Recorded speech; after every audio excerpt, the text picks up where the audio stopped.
बांग्लादेश से आए घुसपैठियों की तादाद कितनी है, ये भी रिसर्च का सब्जेक्ट है।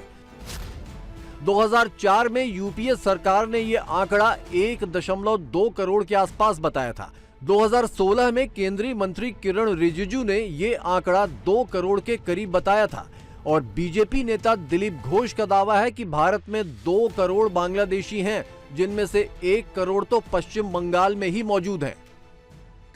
इंडिया की पॉपुलेशन में जहां पर जिस किसी रियासत में सिग्निफिकेंट नंबर ऑफ मुस्लिम्स मौजूद है, वहाँ पर ये जो स्ट्रैटेजी है बीजेपी की कि मुसलमान पाकिस्तान हम मानी कर दिया होगा ना, बिल्कुल, कि मुसलमान गद्दार है वगैरह वगैरह, दो डिविसिव पॉलिटिक्स। आप देखिए कि वहाँ पर जो बुनियाद परस्त हिंदू तबका है उसके वोट को इकट्ठा कर लेती है बीजेपी। अब बंगाल में क्या है, बंगाल में भी actually close to 25% population is Muslim population. वहाँ पर आप पिछले तवील अरसे से आप देखिए कि वहाँ पर एक ही बात हो रही है, डिवीजन मुस्लिम, बंगाली वोटर, बांग्लादेशी वोटर वगैरह वगैरह। उसके अलावा एडमिनिस्ट्रेटिव एक्शंस भी तो लिए ना, एडमिनिस्ट्रेटिव वही कि जनाब इसके वोटर्स नहीं है, इसका वहाँ पे एक नया सिटी और सिटीजनशिप का एक नया कानून पास कर दिया, सब कुछ हुआ ना। The same thing has happened in UP. UP में योगी जी ने जिस तरह का अपना हुलिया बनाया होता है, वो ये उनके मजहबी रसूमात या वो मजहबी वजूहात से पहनते हैं, तो आई रिस्पेक्ट दैट, बट उनके साथ वो एक खास पॉलिटिकल मैसेज भी देते हैं। पाकिस्तान और बांग्लादेश को योगी के कपड़ों से खतरा महसूस होता है। यही खतरा पश्चिम बंगाल में ममता को भी महसूस होता था, क्योंकि योगी के टारगेट पर जो घुसपैठिए रहे उन्हें ममता अपना कोर वोटर समझती थी। इसीलिए एसआईआर की प्रक्रिया पर भी उन्होंने जमकर हल्ला मचाया, लेकिन हकीकत तो कुछ और निकल कर आई। बंगाल की शमशेरगंज विधानसभा में सबसे ज्यादा 74,775 नाम एसआईआर के तहत काटे गए। यहाँ पर टीएमसी को जीत मिली है। 20 ऐसी सीटें जिनमें सबसे ज्यादा नाम काटे गए, उनमें से 13 सीटें टीएमसी ने जीती और 6 बीजेपी और 1 कांग्रेस को मिली। 49 ऐसी सीटें जहां जीत का अंतर काटे गए वोट से कम रहा, उसमें 26 सीटें बीजेपी को मिली और 21 सीटें टीएमसी को। अगर ये सभी सीटें टीएमसी के खाते में ही चली गई होती तो भी ममता के लिए ये चुनाव जीत पाना नामुमकिन था। मुसलमान वोट जिधर जाता था वो कैंडिडेट कामयाब हो जाता था, चाहे वो कैंडिडेट मुसलमान हो या हिंदू हो या कोई भी हो।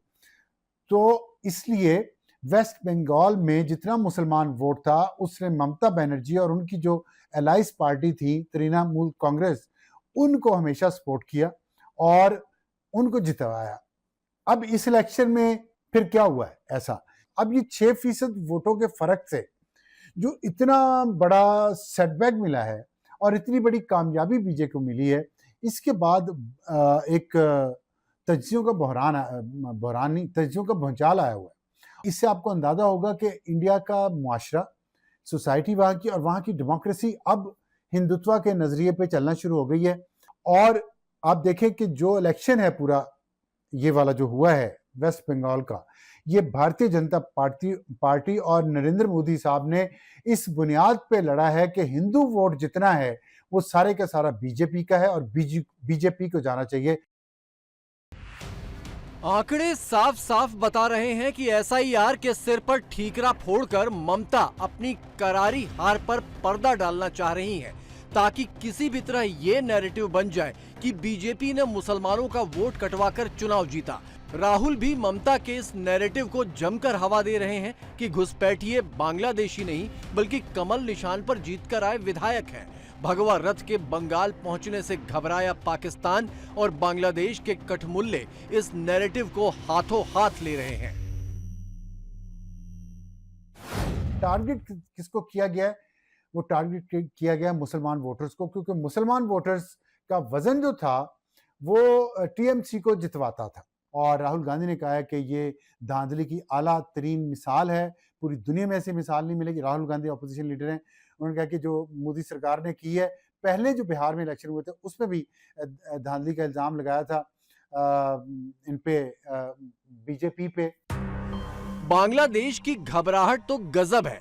डेली स्टार अखबार में बाकायदा आर्टिकल छापा गया है कि बंगाल में बीजेपी सरकार आने से बॉर्डर पर सख्ती बढ़ेगी, चौकसी बढ़ेगी और फेंसिंग का काम पूरा किया जाएगा। इससे मानवीय संकट पैदा होगा और असम की तर्ज पर बंगाल से भी घुसपैठियों को वापस भेजा जाएगा। मैं कहकर जाता हूं, भारतीय जनता पार्टी इस देश को घुसपैठियों से भी मुक्त कराएगी, घुसपैठियों से भी मुक्त। बांग्लादेश और पाकिस्तान का 1947 वाला याराना गर्माहट के नए रास्ते तलाश रहा है। बांग्लादेश चुनावों से पहले आईएसआई के अफसरों का बांग्लादेश आना, बांग्लादेश के फौजी अफसरों का पाकिस्तान जाना इसी कवायद का हिस्सा था।